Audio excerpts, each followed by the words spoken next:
The Legend of Zelda is a popular Nintendo franchise, with over 164 million units sold. As a result of this success, Nintendo has released many Zelda books over the years, such as guides, art books, encyclopedias, and much more. Today, I will be reviewing the ones that I currently have. Disclaimer: I only bought the books shown in this video. Credit goes to the creators of the books, which include Nintendo, Dark Horse Comics, and Piggyback. I also do not own any of the images or music in this video. Credit goes to their respective creators. Given the immediate success of the most recent installment, Tears of the Kingdom, Nintendo has released a guide for the game, which is roughly 500 pages long. It contains material such as a primer, a guide through the game itself, a list of all the materials and items, as well as an atlas with plenty of maps and so much more. With plentiful information, a lot of tables, images, and lists, everything is neatly and efficiently organized so that the player can easily navigate to whatever they wish to discover or learn more about. In summary, this guide helps the player throughout the game, giving instructions, solutions, and information. Next is another book from Tears of the Kingdom, the Tears of the Kingdom art book. This can only be bought as a part of the collector's edition, which is roughly $130.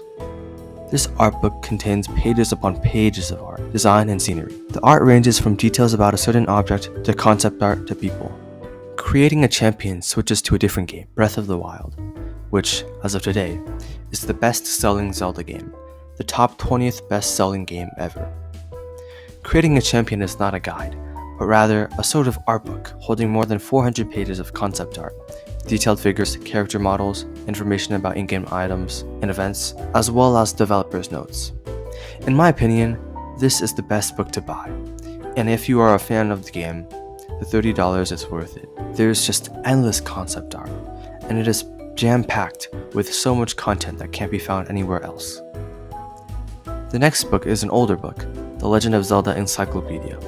This book was made before the two previously mentioned games, so its information is limited to the many games before the most recent few. Given that these previous games are all linked by a timeline, the book compares and contrasts all recurring items and places. It also contains a large database, archives containing information and notes for each game, historical records, and plenty of art. These are not the only Zelda books Nintendo has made, and one highly anticipated book is The Tears of the Kingdom Masterworks, soon to be released, which is assumed to be similar to how creating a champion is relative to Breath of the Wild. Some other books include the Breath of the Wild guide, the two other books and the rest of the encyclopedia set, a manga, series, and much more. In conclusion, I believe these books are worth it to buy, depending on what your personal preferences are. For example, if you are struggling with a certain game, you can buy the guide for that game to help you.